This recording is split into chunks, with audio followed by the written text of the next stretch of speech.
Welcome to the Christ in Focus YouTube channel. My name is Spencer Smith, and on today's video, me and Ivan discuss finding God in everyday moments. And first of all, I just want to say thank you so much for tuning into not only this video, but this first week of Christ in Focus, this YouTube channel. It has been a blast getting this YouTube channel up and off the ground after months of working in the background to get it going. If you enjoy this video, please make sure to give it a thumbs up, as that will also spread it to other people who might like it just like you. And if you're new to the Christ in Focus YouTube channel, make sure that you subscribe and turn that bell notification on so that you never miss another video of ours. All right, well, without further ado, let's get into the video. I believe that our faith can be involved in every single area of our lives. There's nothing there other than a surface level hangout club stamped with Jesus. Let's talk about that and let's say what's wrong. I would go to venture that there is no spiritual purpose behind it. We should be looking to lift each other up. Everything that we're doing is just going to be coming from this. So have you seen the movie Click, Spencer? Oh, yeah. Okay, so I was watching that last night, and the verse that I shared earlier about binding wisdom around your neck, making sure it's, just the part of your life and everything like that. Mm-hmm. And I love how you shared verses 5-6 about trusting the Lord and lean not on your own understanding. For those of you that haven't watched the movie Click, it's about a man that is very ambitious. He works at a firm where he's an architect, and he's looking to really make it big, has a young family, married, two gorgeous kids.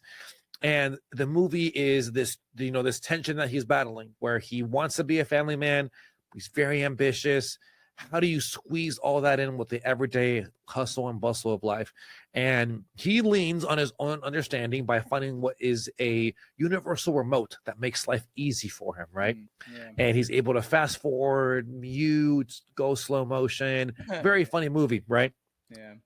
But then what happens is that the remote starts to program the things he's naturally fast forwarding.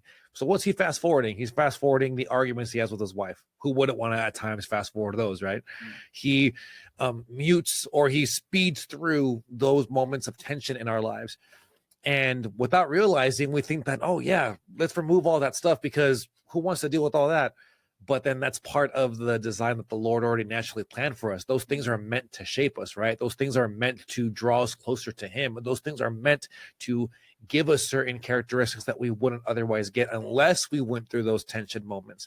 And I just want to bring that movie up as well as tie into what we were sharing earlier with those two verses, because I think it's so natural that we tend to run away from tension without realizing that, hey, the Lord has a plan for all of that. So when we're going through our everyday, like today's Monday, and we always hear, oh, the Monday blues. And I try to stay away from that kind of verbiage, because I think that, naturally it is our human flesh that wants to run away or cast down certain things that Absolutely. may be filled with tension. Like, for example, one final example, we'll get into our next segment, but we are currently going through the flu right now through our home. And last night, my oldest is the one that's going through it.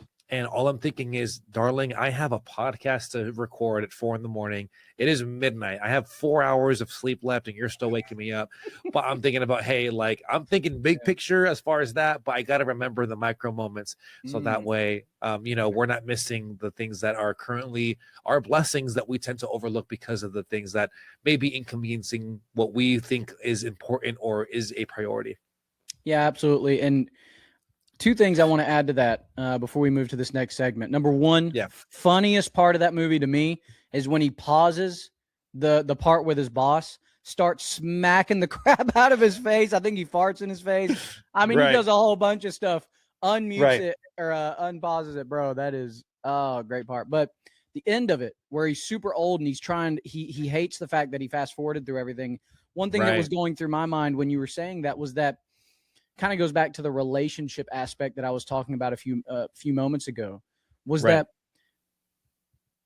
the relationship we have with Jesus, this walk that we have with him, I like to relate it to a marriage because ultimately it is, but I like to relate it to that because in the good times, it's so easy to forget Jesus because everything's going good. It's in the hard times where we go, oh man, Jesus, if you'll just get me through this, I promise if you get me through this tonight, I'll never drink again. If you get me through this, I'll never go fast again. Make sure I don't get a ticket, please. If you get me through this, I won't get in debt again. Just get me out of this car loan. Whatever the issue is, right? Whatever the issue is, I'm kind of being facetious, but whatever the issue is, we like to do that in the moments that are hard. And then we get mad if something doesn't go right. Right. And I think we got to remember two things. Number one, God is not a genie. Jesus is not the Western genie that's kind of popped up in America over the last 40, 50 years, I believe. He's not this genie that you come to when times are rough and that you fist bump when times are good and you kind of forget about it. You would never do that with your wife. You would never do that with your husband. You would never do that where when the times are rough, you come to him, let him know. And when the times are good, I speak to you for about an hour a day on Sunday. And for the rest of the week, we never see each other. I speak to you for about an hour a day on Wednesday. And for the rest of the week, we never see each other. It wouldn't work. It wouldn't work. And so coming to Jesus daily, first thing in the morning, when you first get up, on your way to work, whatever it is, daily speaking to God, because that is how you not only build up a relationship with Jesus, but then all the other stuff comes with it.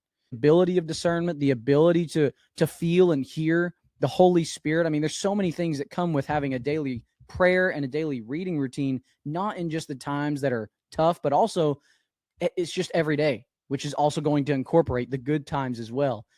Just like any other relationship that you want to be strong.